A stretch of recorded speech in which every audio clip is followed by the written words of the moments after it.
In 2013, episode The Waldo Moment of the sci-fi series Black Mirror aired.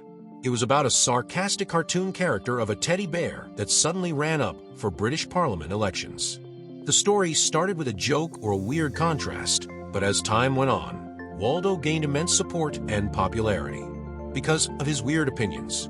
This bear used the method of escaping serious discussions by humiliating his opponents. Whenever he got into a heated discussion, he swore at his opponent. Not only did Waldo do that, but he also made fun of the entire political system. Waldo's capability of perplexing and criticizing his opponents with bold words. Every time he got into a heated discussion, he would swear at his opponent. Whether he was right or wrong, originated from the fact that he didn't act according to the rules of that world. Waldo gained his popularity because of the voters, who lost their trust in traditional candidates. The candidates who always wear suits and talk using big words. And they say the same old promises we all know. I'll build more hospitals and houses of worship. I'll improve education and the economy. And nothing happens. When someone says that these candidates and what they say are fake, decides to use the vulgar language people on the street use, and swears at people like people on the street do, the audience starts loving that person, saying that he's the one who'll expose them and their corruption. I don't want to spoil it, but Waldo won the elections. 3 years after the episode aired, another teddy bear won the U.S. presidential elections. Donald Trump. From that moment, multiple studies and articles appeared that connect between the winning of Donald Trump and the moment where Waldo turned from only a mere episode to a prophecy becoming true in front of people. While Waldo only started as a good joke, the appearance of someone like Trump in the political formula started as a joke. Let's go back to February 2011 in the U.S. Donald Trump arrived at the Washington Hyde Park Hotel. Trump went to deliver a speech at the Conservative Political Action Conference, which is the biggest gathering of activists and political figures in the U.S. right wing. Actually, when Trump appeared, the audience found it strange. Everyone was wondering what was he doing there. The organizers were desperate to find someone famous who was also a rightist. If you check the Democratic Party, you'll find celebrities, telecasters, actors, and singers. It was rare to find a rightist party with a famous person. Not only was Trump famous, but also he had been donating to rightist parties for more than 2 years. Keep in mind that he still wasn't famous for his racism and weird tone, but he still wasn't just any businessman. Trump was one of the media's famous people. He presented one of the most famous reality shows, The Apprentice. Not only that, but he also wrote a book that is still one of today's bestsellers, The Art of the Deal. The organizers thought that the sudden presence of Trump as a speaker in the conference was a brilliant idea and a master scene as magician in a birthday party. They wanted something that attracted, entertained, and excited the audience. That actually happened in a way that exceeded all expectations. Before going on stage, Trump was nervous and cautious, total opposite to the Trump we know today, the one who is thirsty for and chases after social media attention. Trump would fix the camera's focus after getting shot in the ear. When he got on stage, he dissed Barack Obama to resurface the rumors that spread about Obama months before he won in 2008 as the first black U.S. president. The rumors said that Obama was born in Kenya, Africa, and not in the USA, so he didn't fulfill a necessary condition in the U.S. Constitution. These rumors spread around the internet in blogs, but no politician or person of influence adopted them, merely tabloid journalism as rumors and pseudoscience that they didn't care about. Trump adopted these rumors in the conference. This was amazing as no politician or public figure could adopt these rumors because it could ruin their future. These rumors were unsubstantiated accusations and hid a lot of racism. It could threaten anyone's public work opportunities. However, when Trump did it, he was met with heavy applause, and an immense energy took over the audience and got rid of the boredom. This gave the rumor momentum and power. The voters loved Trump and said, "What do we have here? Looks like this guy is racist like us and suitable to be a president." With what he said, Trump grabbed the attention of millions of voters, especially the rural and working class.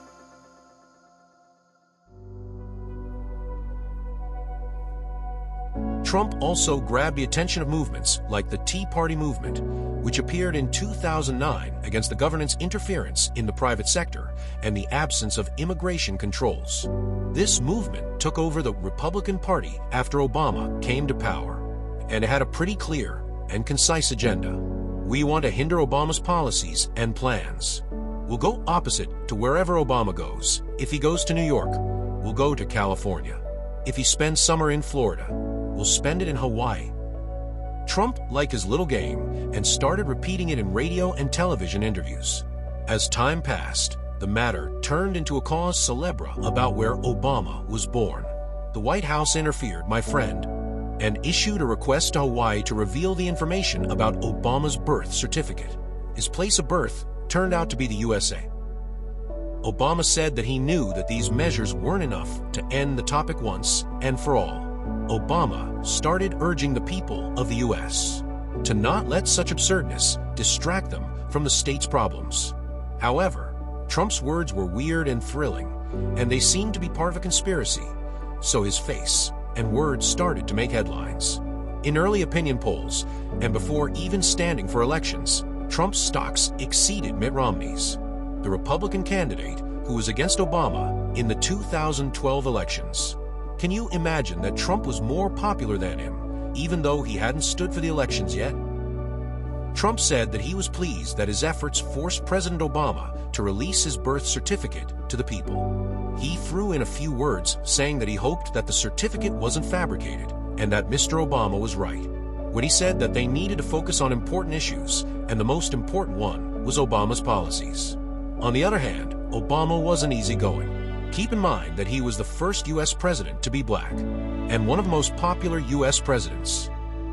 At the end of April 2011, during the White House Correspondents' Dinner, Obama started his speech by dissing Trump, who was in the audience. Obama said that finally Trump was going to relax after releasing Obama's birth certificate and would have time to focus on the issues he wanted, like how the U.S. moon landing is fake, how there are aliens in Los Angeles, and how reality shows are funded by the Freemasons. Obama was joking about how Trump is obsessed with making a show out of useless stuff like conspiracy theories and rumors. Obama kept making jokes about him for 2 full minutes. One of them was that if Trump reached the White House, he would turn it into a hotel with a gambling casino and golf courts in the gardens, basically an internet cafe. Obama had something close to a quick stand-up comedy gig in honor of Donald Trump. After Obama finished his speech, the audience kept making jokes. Trump left the White House early without a word. Let me tell you that Trump always teased Americans, especially during the 80s and 90s, with the idea that he was willing to stand for the elections, but he would bail at the last minute every time, so people thought it was merely a media show promoting his trademark. However, many people believe that the moment Obama made fun of Trump, which was probably embarrassing and hurtful to Trump, was the moment Trump decided to become the U.S. president and made him register "Make America Great Again" as his campaign slogan. This slogan originally belonged to Ronald Reagan's campaign in the 80s. At that time, a new chapter of Trump's life started. We'll discover that it wasn't that new.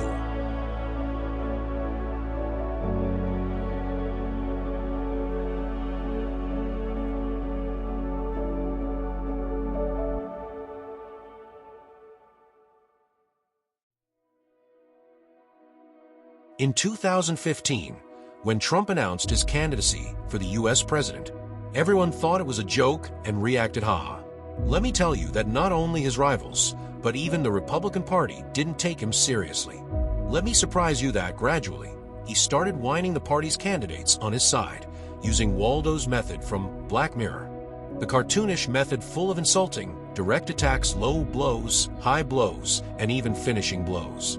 After many seminars and debates, Donald Trump became the Republican candidate, standing against Hillary Clinton, the Democratic candidate. Trump was the first presidential candidate with no governmental or political experience.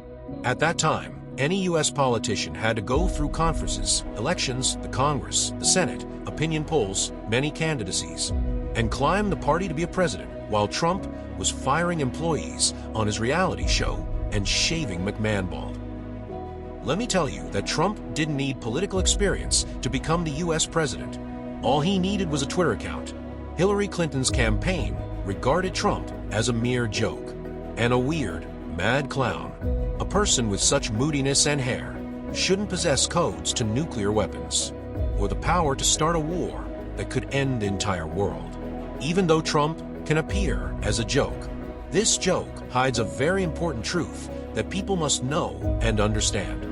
The truth is that Trump is popular among U.S. citizens. He won millions of votes of Americans in every election he entered.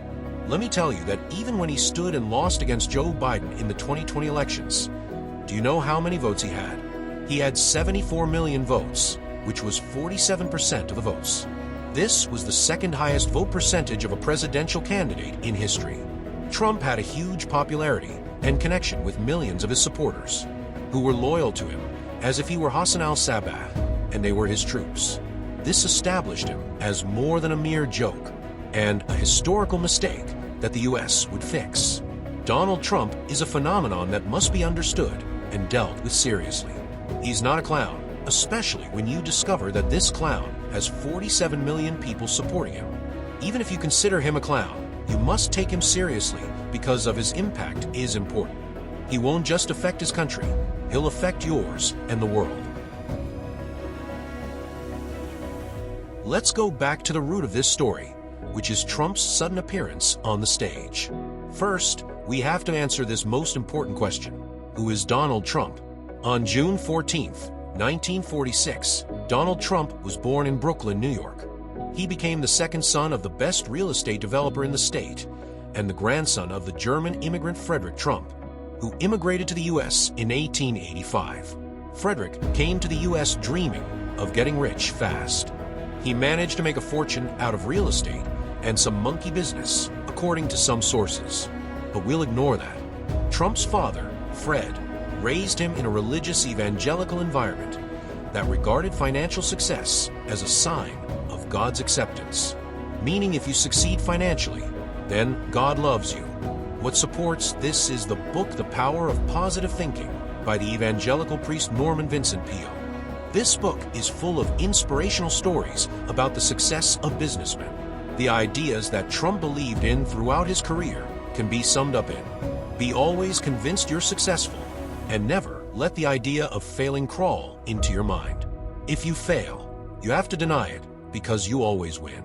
Donald learned from his father that winning divides people into two types: monsters and victims. This means that someone else has to lose for me to win, and Trump wasn't allowed to lose.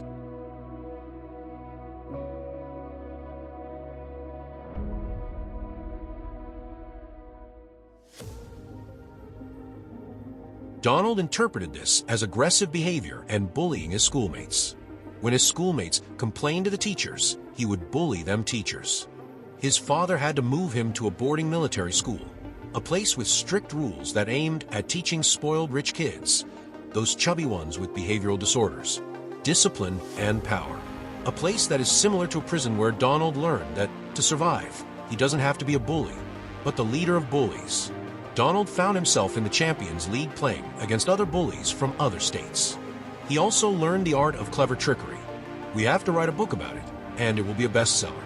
Donald learned how to play with monster teachers to get what he needed. He respected their authority, but never let them see weakness in him. He believed that if they saw his weakness, they'd consider him as a prey.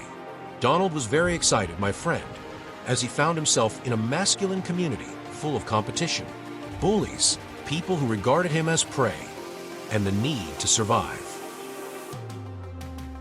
Despite the harsh military rituals in his school, he excelled as an athlete and became the leader of a student group. Trump used bullying as a weapon to become the boss, with which he proved to the community, especially his father, that he was strong and ready to fulfill his family's expectations of him. His family believed that the successful businessman had a killer instinct. They followed the school of the rich get richer because the poor get poorer. When chips are down, think of yourself first. What you love will make you poor. And it's not charity to give a beggar $1. It's charity to take $1 from him. Old proverbs are harsh, my friend. Let me tell you that a father's pressure doesn't always create a strong personality like Donald's. it sometimes creates a tragedy. The oldest brother, Fred Jr., was the victim of that tragedy, who couldn't follow his father's success standards. He wanted to be a normal person, not a killer, who crushed people to succeed. To escape his family's expectations, he resorted to alcohol and drugs, and he died at only 40 years old. Because of that, Donald stayed his entire life away from alcohol, smoking, and drugs. So, all this time, he wasn't affected by drugs or alcohol. Then what would he do if he was? The death of his brother deeply rooted two ideas in Donald. The first one was in his heart, as he was sad over his brother's death. The second one was in his mind, as he believed that what happened to Fred was because he was a loser, and that's what Donald would never let happen to him. Donald had a much better plan. Not only did he follow his father's standards, he exceeded them. At the same time, he escaped his father's sweet, controlling fist to establish his own. And maybe he'll have his father in his fist later. After Donald graduated from the University of Pennsylvania, he started building his fortune with a small aid of $1 million from his father to get him started. Even though this was a huge amount, if you think about it, this man turned the $1 million he had into $4.6 billion today, which is his current fortune while we're shooting this episode. That's where the story of Donald Trump starts, the most important and famous person in his entire family. Trump didn't follow his father's advice and focused his efforts in Manhattan, New York. The 70s was a depressing era, and Manhattan was deteriorating. The state was in debt for millions of dollars. It had to lay off 19,000 government employees, including thousands of police officers.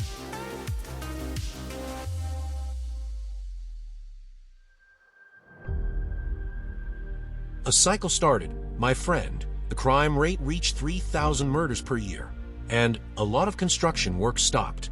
3,000 dustmen were laid off. Then New York was covered with tons of trash. The situation was desperate and dangerous. As we now know about Donald, this encouraged him and made him active, because this was the working environment he loved and got him active. As long as there is hostility around him, he's excited to work. In the business world, my friend, more risk and hard times means more rewarding opportunities. Believe it or not, at that time, Donald was a handsome young man with an athletic body. He was attractive, especially to models. The New York Times said he looked like actor Robert Redford. All of this made him easily befriend rich people and politicians and get to know people of influence and celebrities, along with his father's relations with important officials in New York.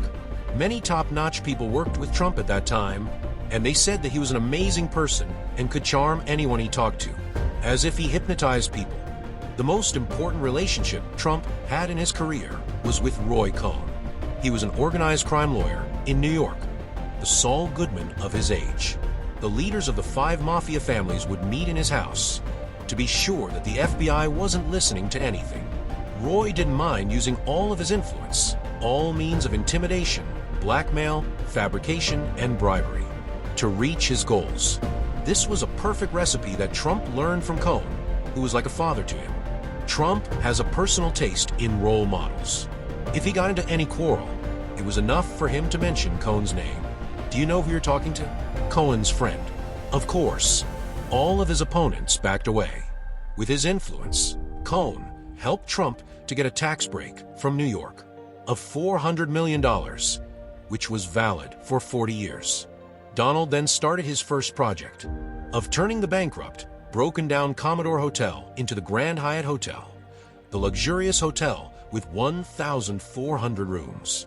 Then, he built the Trump Tower, even though it was built and refurbished like any apartment complex in California. With Trump's businessman instinct, he managed to promote that it was more than a tower. He spread a rumor that the Queen of England wanted to leave Buckingham Palace and rent an apartment in his tower. Even though this rumor was naive, it helped him sell each apartment for millions of dollars. When a new mayor was appointed in New York and checked the tax break that Donald had, he said, "Hold on a second, you have a tax break for the next 40 years. Is this a joke? A 40-year tax break? How about the Statue of Liberty as a gift?" He didn't approve of the tax break that Trump was given in obviously suspicious conditions. The Trump we all know of appeared for the first time. He attacked the mayor with an endless stream of insults and curses, saying that he was stupid and talentless. He went along with and repeated the lie till it became a truth. With the help of Roy Cohn, he defeated the mayor with a verdict from the court, and his tax break was renewed as well. Fred, his father, believed that his son deserved his success and deserved to be his inheritor. He likened Trump to the legend of King Midas, where anything he touched turned into gold.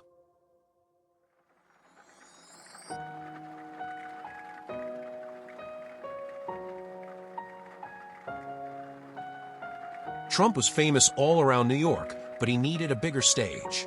He decided to enter the world of gambling casinos. He built and bought 3 casinos. The most famous one was Taj Mahal.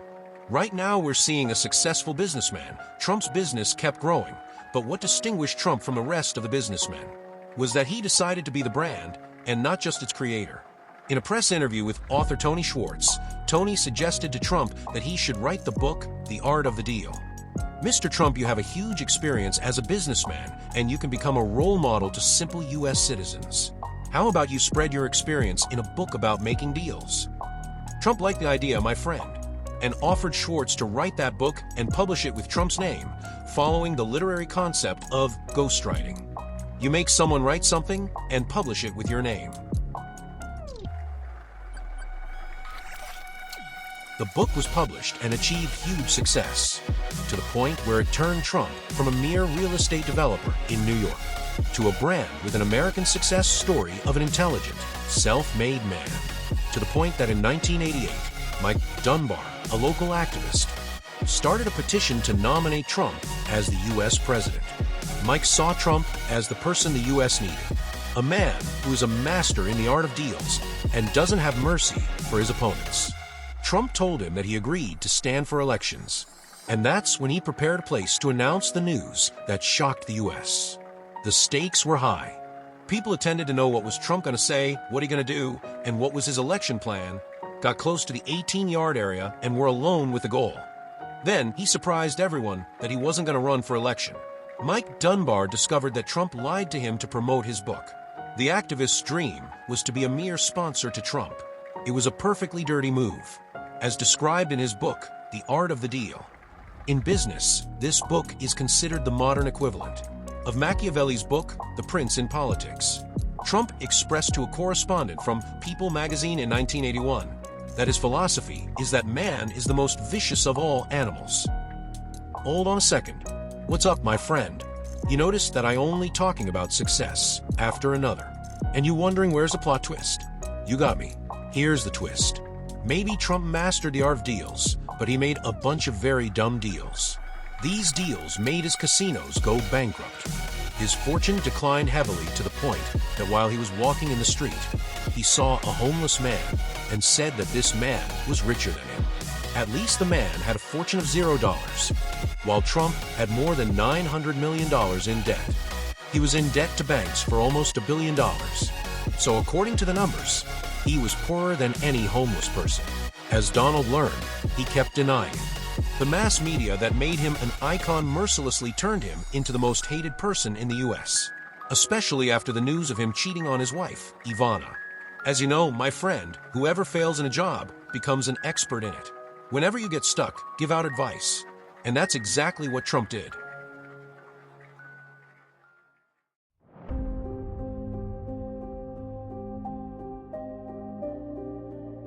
Trump saved himself and his reputation from the place that ruined him.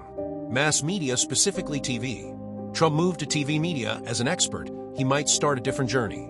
In 2004, the show The Apprentice started airing and went on for 8 seasons. It made Trump huge profits, and his trademarks started booming again. The show's idea was simple. Trump played the role of the manager and interviewed people who were nominated to work in his company. He would filter them one by one, using the famous sentence that the Americans love, "You're fired." The winner received a contract of $250,000. It was a merciless competition where you could use any method to win, no matter how unethical or immoral it was. This show portrayed New York as a miniature image of the world, according to Trump's mind. A jungle where only the fittest survive, and survival opportunities are a few. As his father taught him, the ones who survive are the killers, the people who are more bold and vicious. Only those have a chance to rule. In a TV interview earlier in his life, Trump was asked about who's the actor who could play his role in a film, and Trump said himself, "I can play my role in a film." This show built a persona for Trump, so he didn't need to be anyone else. Trump played the role of Trump in a study titled, according to Shira Gabriel, the professor of psychology at the University of Buffalo, New York, this TV show created connections that can never be erased from the minds of millions of Americans. It connected them to Trump, and he appeared as a strong, ordering, managing, decision-making person. Donald became the U.S. icon of success. Whenever he falls, he can always rise back up to the top, and even higher. The study says that the viewers who were connected to Trump, whether they were Republicans or Democrats, not only did they vote for him in the 2016 elections, but also they believed his promises of creating millions of job opportunities, defeating all U.S. enemies around the world, and building a wall on the borders. Gabriel concluded that if it wasn't for the show, Trump wouldn't have become president. Also, he was the first president to assume his position because he was a famous media person and a well-known person in the local U.S. culture. Not only did he appear as a businessman and a TV star, but also as an anti-hero. When a mugshot was taken of Trump in August 2023 in a prison in Georgia, he frowned and looked at the camera with hostility after he was accused of 91 criminal charges. Trump's and the U.S.'s enemies and the entire world thought that, from that moment, with this mugshot and these charges, lost his popularity, and they won't see him in the elections.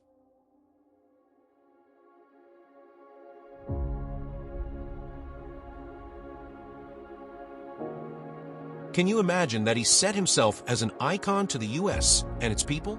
Can you imagine someone with that many charges wanting to be a candidate for a position like the President of the USA? With that image, of course, people regarded him with disgrace. Let me surprise you that this mugshot turned into an icon, my friend. He used it to collect $9.5 million for his election campaign by printing it on T-shirts and cups, basically merchandise. Trump's popularity in the opinion polls increased by more than 50 points. According to a 2022 research paper titled "The U.S. Audience Was Prepared for Trump Long Ago." Why? Because the pop culture is obsessed with the concept of anti-heroes. In today's culture, we all like Pablo Escobar, the Joker, Don Corleone, and Tony Soprano from The Sopranos. Trump is charming, charismatic, and immoral. Trump has a high capability of communicating, being funny, destroying the old rules, creating new ones, and leaving behind chaos. Trump is like a fearless cinematic villain who says what people can't say. Trump didn't apply everything he saw in films, but as a practical person, he found a more inspiring example. He decided to appear as a wrestler, not an actor. Let me take you back to 1998. Former wrestler Jason Ventura, whose matches Trump hosted in Trump Plaza, decided to nominate himself as a governor of Minnesota. He had no political or governmental experience, and he entered the elections alone against candidates from the Republican and Democratic parties. Everyone was surprised that, from his first debate, he humiliated his opponents with words that were unusual to politicians. You might consider these words to be dumb, but they attracted the voters, as it made them feel that he was honest, not embarrassed, and said what they wanted to say, but were afraid to.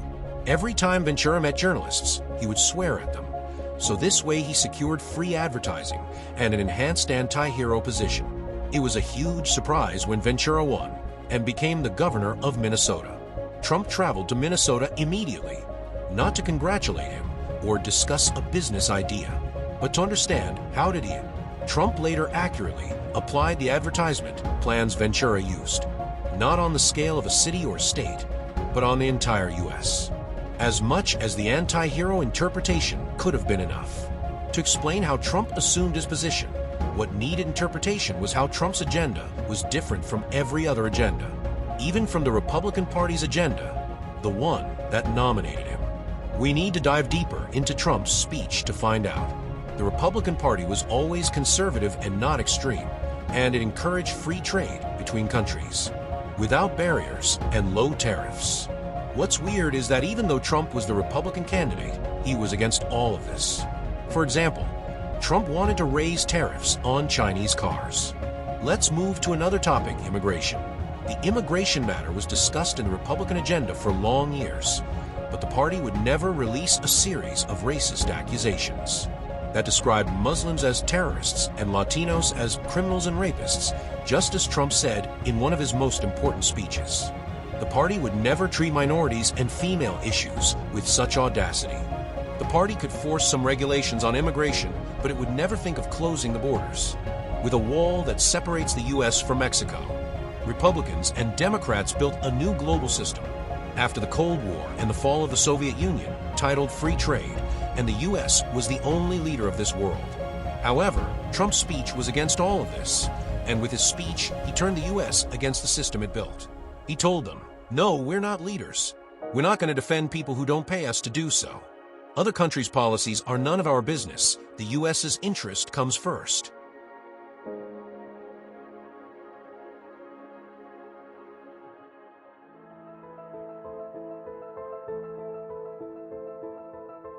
We don't want to spread democracy with peace or power. What do we have to do with defending Europe in NATO? Every country should defend itself, and whoever wants the U.S. to protect them should pay. We're also going to withdraw from all the free trade agreements we made, and we don't want the climate agreements as they're a bad omen to the atmosphere. We're going to abandon the Iran nuclear deal Obama made. In short, this speech wasn't targeted towards his enemies only, but it was against his allies, the Republican Party. 1 second, how did Americans, who you said were 74 million once, agree with these novel, naive words? How could they criticize minorities? How could they marginalize women? How could they challenge the European Union, the one that helped them in the war in defeating Hitler and the Soviet Union? Rest in peace, Abraham Lincoln. He united all of them, and Trump came to disperse them, and the Americans still voted for him. The tone Trump used wasn't new to Americans, but it goes back to a question as old as the Founding Fathers. While they were making the U.S. Constitution in 1787, they faced a question that they needed to answer with a compromise to avoid the outbreak of the Civil War, which happened less than 75 years after the founding. The question was, as Americans, who are we? Is America a bunch of first white Protestant immigrants? Or is America a place where all races live together in harmony and accept different cultures? When Trump decided to stand for elections in a historic moment of stubbornness, he made this question resurface. At that moment, white people in the U.S. denied the cultural and social changes, as well as the population composition in it, its demography. In the last 50 years, more than 60 million people immigrated to the U.S. from Central America and Asia. According to Pew Research Center's data, white Protestants in 2007 represented 51% of U.S. citizens. In 2023, my friend, this percentage decreased to 40%. When Obama assumed his position as the first black U.S. president, this framed the new decline that hit the control the white Protestants had over the position of the U.S. president.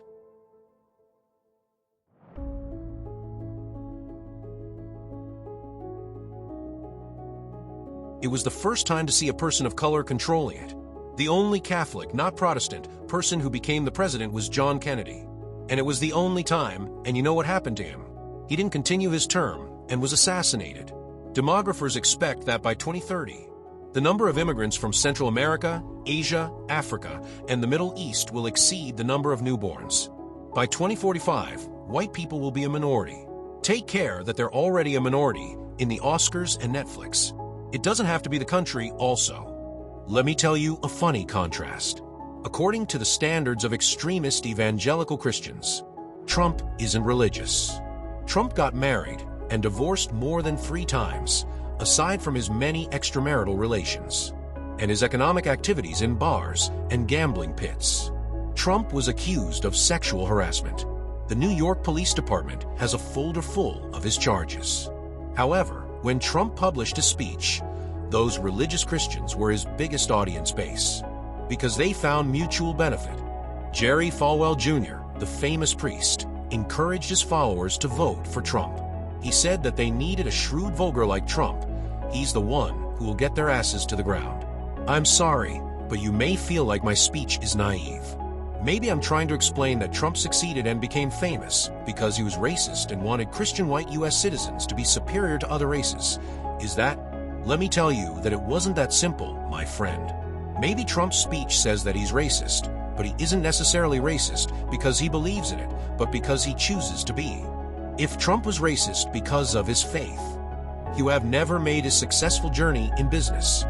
The one I told you about that started in New York, because it had a big ethnic diversity that Trump couldn't have worked with if he was racist. It would have been hard for Trump to become a TV star if he was known to be racist. Can you imagine a racist person in the entertainment business? You can't be racist in the entertainment and business field. It gets you canceled. However, it's the best quality in the field of politics, especially modern politics, and it's highly requested in the market because politics is different. As a pragmatic businessman trying to make a deal, Trump decided to distinguish himself from the other candidates and decided to focus on the anxiety and fear of the white majority, especially Christians of South America. Trump's racism is his winning card that benefits his political interests. Let me tell you that, hypothetically, if supporting minorities and immigrants could have won him the elections, he would have become an Indian black human rights activist and a Buddhist. Imagine a Buddhist Trump. If minorities made you win, he would have become their biggest supporter.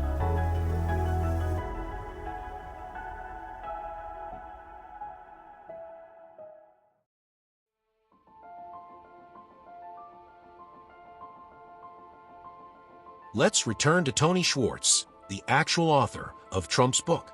He spent more than 100 hours with Trump writing the book, and he reached one certain thing. Donald Trump doesn't believe in any life values other than the deal. Do whatever you want to do to him, but never ruin a deal for him. Trump was just a businessman who saw a chance and attention from the U.S. society, and he understood very well its complex formula. He saw a chance to make a successful deal that would win him the elections.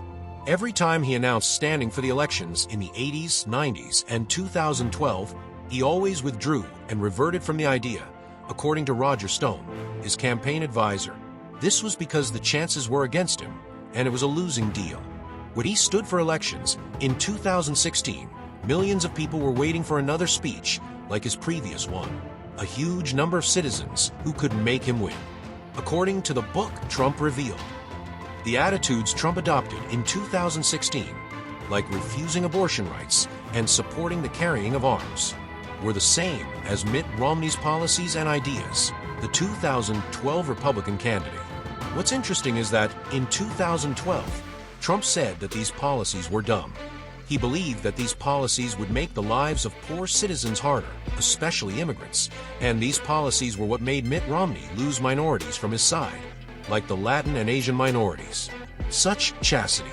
Let me tell you that Trump wasn't a Democratic or a Republican, and the closest he got to standing in the elections was in 2000 when he was about to be the candidate of the Reform Party, which is a cocktail mix between the Democratic and Republican one. When the politician Patrick Joseph Buchanan decided to be the party's candidate, Trump accused him of being racist against minorities and immigrants, and surrounding himself with elements from the extremist right wing. Really? Let me tell you that when Buchanan published a famous book, Trump claimed that it praised Hitler. He kept repeating the same words until everyone believed that. Interestingly, the same book was the core of Trump's 2016 election campaign, probably because its title sums up Trump's speech. It was titled. This book was published in 1999. The title suggests that the U.S. is a country, not an empire responsible for leading the world and spreading its ideas. USA, focus on your paper and don't help anyone. The ambition of expanding and interfering with others' business is the problem. Some believe that the U.S.'s international alliances got involved in wars, which disrupted its military and trade interests. The book also suggests that the best thing for the U.S. was protecting U.S. borders and enhancing its economy. The biggest threat to the U.S. is its ambition of becoming an empire. This ambition is what weakened all empires throughout history. Wow, such noble feelings. He wanted the U.S. to be kind and mind its business. Honestly, I feel the world would have been better if this happened. My friend, you're impatient, kind, and hasty. You forgot the question that goes back to the Founding Fathers, which was repeated at different periods. For example, during World War, which confused the Americans about whether they should protect their borders at the Atlantic, to defend their global influence, or grab their stuff and join the war. This question evolved into two ideas joined by a question, As the US, are we an imperial or an imperialistic country? We witnessed the US as an empire in the Iraq War and the war on Afghanistan, which is what the Republicans support. However, Democrats support the idea of introducing the whole world to the US, so that gradually people who want to be like the US and say, please invade us, teach us your rules and culture, we want to know everything. In the imperial visualization, Washington, D.C. won't be the capital of just the US, but the capital of an extending far and wide place where the US is the center. Any country that leaves this system will be considered a rogue state, or a bunch of terrorist organizations and classified as insurgents. US armies and fleets should spread everywhere in this world to protect the global financial system. However, this will mean making international trade agreements where there will be free trade between countries. And it won't be a must for the US to protect the capital or for the goods and workers to be American. On the other side, Trump talked about the imperialistic US. This visualization came years before he said, and some conservative powers adopted it, but Trump was the first one to frame it. Washington, D.C. is not the world's capital, but the US's. The US has clear borders, and its citizens have a specific identity. The US is not merely a global leader of capitalism that protects everyone and allows free trade. We're not a superhero, a genie, or your mom. If we're going to play this role, we want a commission. The US's interests, trade, goods, and workers come first. This doesn't mean that the US will mind its business, my friend. The US will have global influence that exceeds that of other countries, but not for the sake of the NATO, Europe, or grounding the US justice concepts, but, and I want you to highlight this, for the sake of protecting the US's interests as a country. This was Trump's visualization of the US and its relation to the world. Regarding imperialism, to Trump, it means that the US is a nation-state whose primary identity is the sovereignty of white Protestants and not any other race. Trump applied this visualization when he became the president. All the time it was hidden behind the American collective consciousness. Only a political minority expressed its desire for it, but it never reached the White House. That's when Trump appeared and loudly expressed it. Do you mean that millions of Americans chose the imperialistic visualization over the imperial visualization? Exactly, my friend. The problem in both is that imperial US, for example, can't impose its visualization on the countries on its side, or those against it. We witnessed it being unable to impose this on China, Russia, or Iran. It also failed economically in front of its citizens more than once, after Iraq War, the war in Afghanistan, and in 2008. Its full support of Israel's extermination of Gaza ruined the US fake game of caring about human rights and supporting minorities that are facing evil dictator regimes. Because usually the US is the main sponsor of these dictator regimes. If these regimes failed, the US would help them. As for the problems of the imperialistic visualization, the problem with the idea of putting the US first is that it's searching for the US. That only exists in the imagination of some daydreaming white Protestants. In real life, the US is a country whose population composition has changed forever.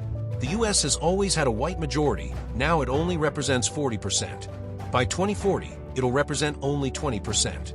Remember that white people can't even become a majority in Netflix.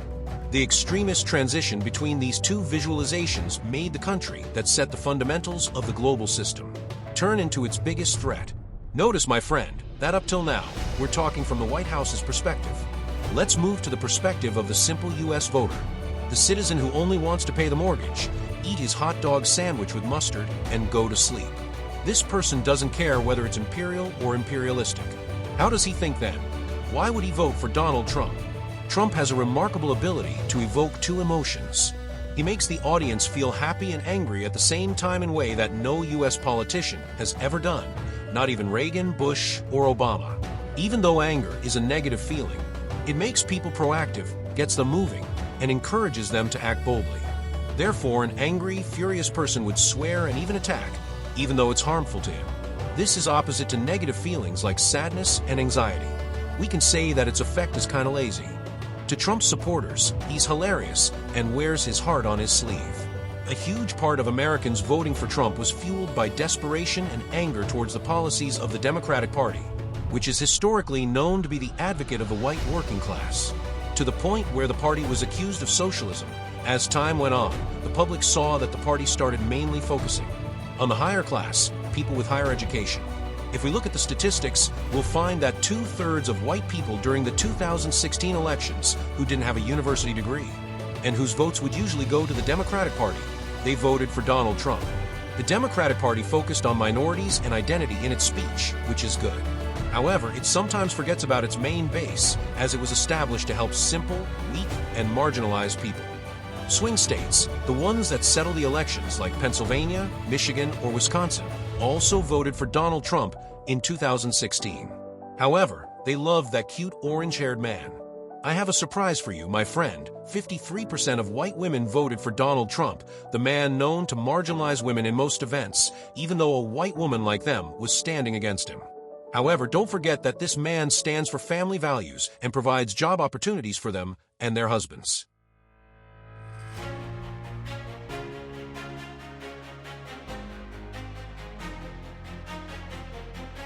Let me tell you that 29% of Hispanic voters voted for Trump, despite his continuous insults about them and his plans to build a wall between the U.S. and Mexico. Remember that many original countries and cultures of immigrants support family values, therefore, they were drawn to Trump's conservative speech.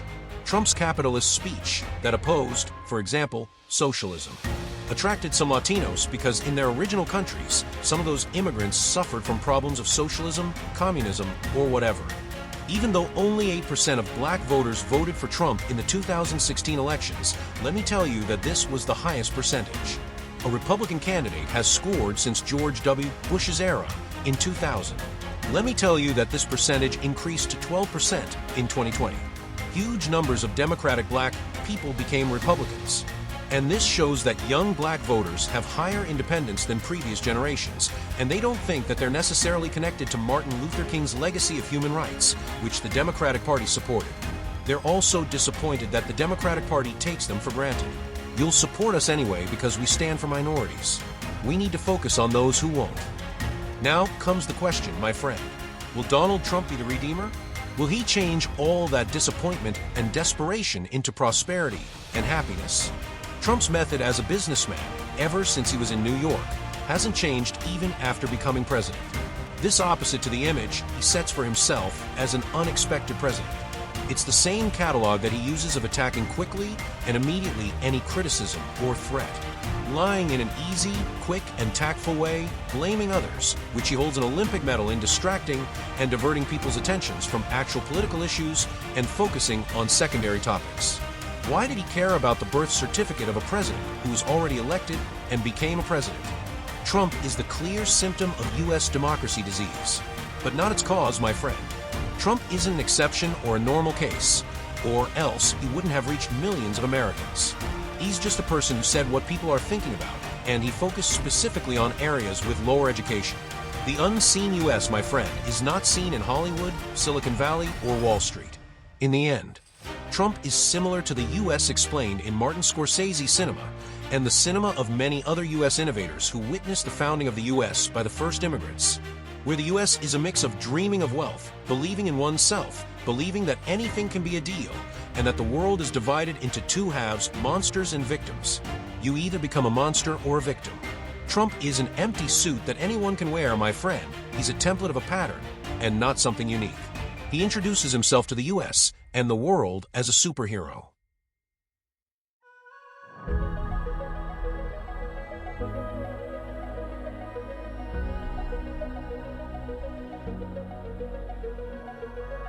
Trump, a person who doesn't believe in any narrative or even the one of redeeming. He only believes in deals. The prophecy of Waldo from Black Mirror became true on his hands, where the political scene turned into a cartoonish one and politics in the U.S. somehow turned into an entertainment show, where we see a billionaire and a presidential candidate dancing in an AI-generated video. There are no actual discussions anymore, just a bunch of jokes that turn into nightmares. Waldo's rise in the series ends with a tragedy, when his supporters' anger turns into violence. What happened in real life that was a warning to this moment was when Americans broke into the Capitol building for the first time ever, because they refused to accept Waldo losing, or in another meaning, Donald Trump losing. Last but not least, if you've reached this far in the episode, you're a respectful person, and I want to thank you for watching and your interest in the Trump condition and in what I'm saying about the U.S. condition. As always, don't forget to watch the old episodes and subscribe. Godspeed. Peace.